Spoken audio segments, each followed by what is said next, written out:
But we have a little clip here, and this is Jen Psaki, who is talking to the press. This is someone who has never had anything to do with business. If she was asleep. But if she'd even run a lemonade stand as a little kid, she wouldn't have said this. And this is the famous thing we've all learned. You hear the question, businesses don't pay taxes, their consumers do. Yes, that's absolutely right. And so here she is being asked that question. Here we go. I want to ask you about what Republicans are pointing to in the analysis from the Joint Committee on Taxation. They say, according to, if I've read the chart correctly, more than 16% of taxpayers would see their taxes increase under the bill that's approved by the House Ways and Means Committee. Will the president sign that bill as it is coming out of that committee, or will he insist on the changes so that he will maintain his commitment that taxes won't go up on people making $400,000 a year? I have not looked at the document or the report that you have put out. Obviously, the president, or that you have referenced, I should say, that the Republicans put out.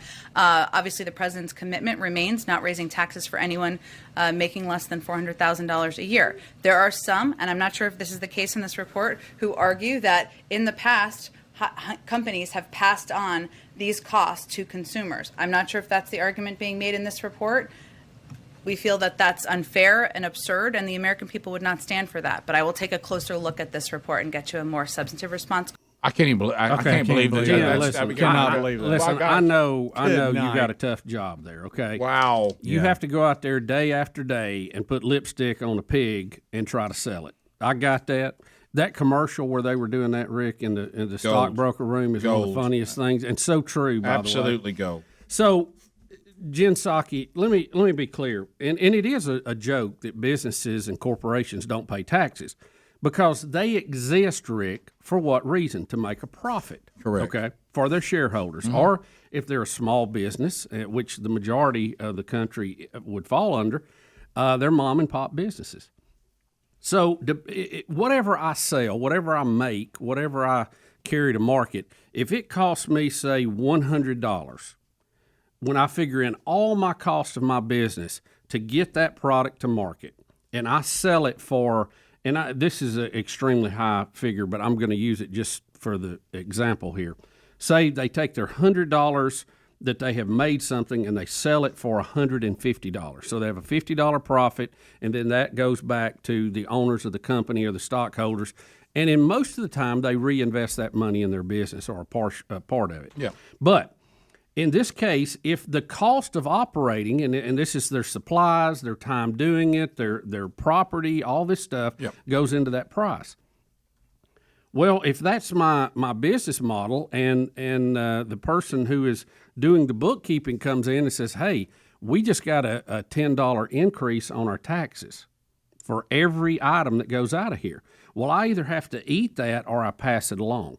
And usually they pass it along because there's just not that much margin. Now, in my example, there's more, but there usually isn't that much margin. There's not that much margin. So now it costs me $110 to make that. So if I'm going to keep my $50 profit margin, now I have to sell it for $160. It's just that simple. And there's a lot of small business owners who listen to this show, and they know that. They deal with it every day. And you have no choice but to do that. So the consumer price just went up for what they had been buying for $150, now is $160. They are paying that tax. And that is people who are making less than $400,000 a year, which, by the way, is the magic number that they've tested in polling. I carry you back to the Clinton years.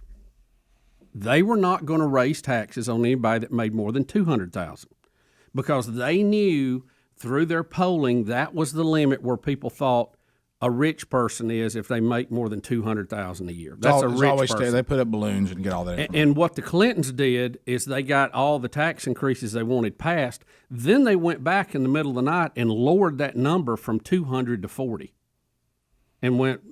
But they never talked about that part. They always talked about they sold it, but they actually moved it down, and everybody's taxes went up. So this is an old play. We've seen this before. Even if Biden got it passed for $400,000 and got it implemented, they would come and move that number down after they have it in place. They always do. But for her to say it is absurd that a business would pass along and unfair a cost increase to the consumer means she doesn't know what she's talking about, and I wouldn't listen to her on any other topic either. Okay.